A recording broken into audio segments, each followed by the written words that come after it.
In general, the PC04 error code in an inverter air conditioner is related to a problem in the compressor drive system or in the power electronics responsible for controlling it. Although the exact description may vary depending on the brand, most manufacturers agree that this code indicates a fault in the inverter system that governs compressor operation. In equipment from the brand Midea, for example, the PC04 code is described as an abnormal inverter compressor drive error, meaning that the electronic control board detects irregular operation in the compressor control system. Meanwhile, Mirage identifies it as a compressor driver failure, directly referring to the electronic circuit responsible for driving and modulating the operation of the inverter compressor. In brands such as Pioneer and Sendil, the PC04 code is used to indicate an error in the compressor inverter drive system. Similarly, MR Cool systems use the PC04 code in the most recent generations of mini-split units.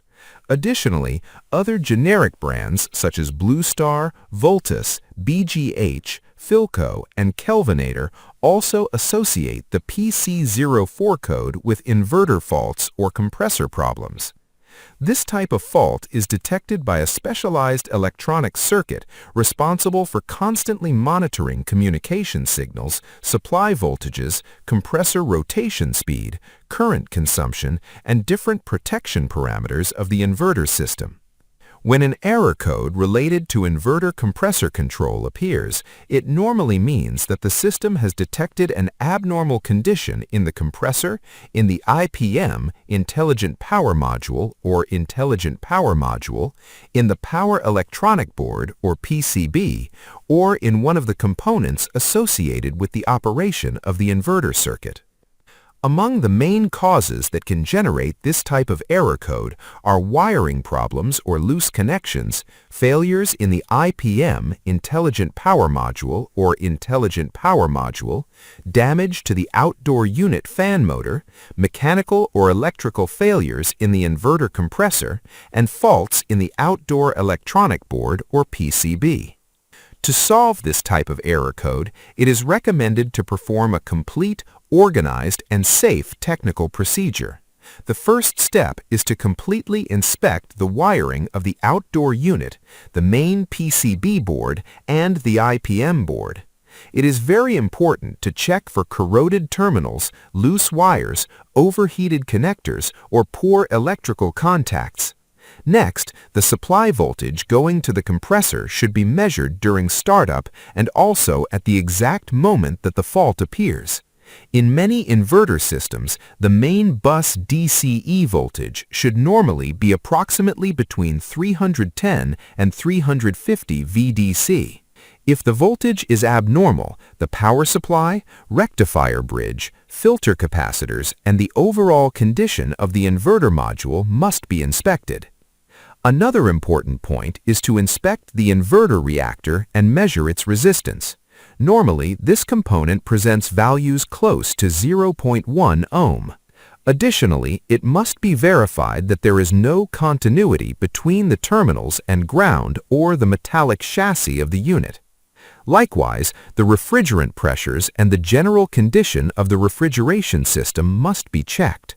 A low refrigerant charge, excess refrigerant, restrictions in the tubing, or a dirty condenser can cause high discharge temperatures and overcurrent conditions in the inverter compressor. The outdoor unit fan must also be carefully inspected. If the fan operates slowly, stops, or presents speed fluctuations, the condenser will not be able to properly dissipate heat and the compressor will quickly enter protection mode. Additionally, it is essential to check the condition of the IPM module and the IGBT transistors of the inverter system. When there is internal damage in the IPM, instantaneous protection shutdowns, compressor stoppage, or different error codes related to overcurrent and overheating may appear. The method used to test the IPM is with a multimeter in diode mode. Before performing any measurement, the equipment must be completely disconnected from the electrical power supply. Remember that electrolytic capacitors can store high voltages even after disconnecting the equipment, so it is recommended to discharge them using a suitable electrical resistor. Before starting the diagnosis, verify that the heat sink plate is properly attached to the IPM, since poor heat dissipation can cause overheating and internal damage to the module. Afterwards, read the reference or identification number of the IPM and search for it online or in the manufacturer's datasheet in order to correctly identify the function of each terminal or pin of the module. With the multimeter in diode mode, place the black probe or negative probe on the pin corresponding to the positive supply of the IPM and place the red probe or positive probe on terminals U, V, and W. The measurements obtained between each pair of terminals should be similar or practically equal. Then perform the test again, but this time placing the red probe or positive probe on the negative supply terminal of the IPM and the black probe or negative probe on terminals U, V, and W. Just like in the previous test, all measurements between pairs should show similar values. If any measurement shows very different values, direct continuity, or a short circuit, it is very likely that the IPM module is defective. It is possible that an error code can be triggered due to internal electrical problems inside the inverter compressor. To perform the diagnosis, the equipment must first be completely disconnected from the electrical power supply, and afterwards the inverter compressor supply terminals must also be disconnected. Using a multimeter in the ohm scale, measure the electrical resistance between the pairs of terminals of the inverter compressor. The resistance values obtained between each pair of terminals should be practically equal.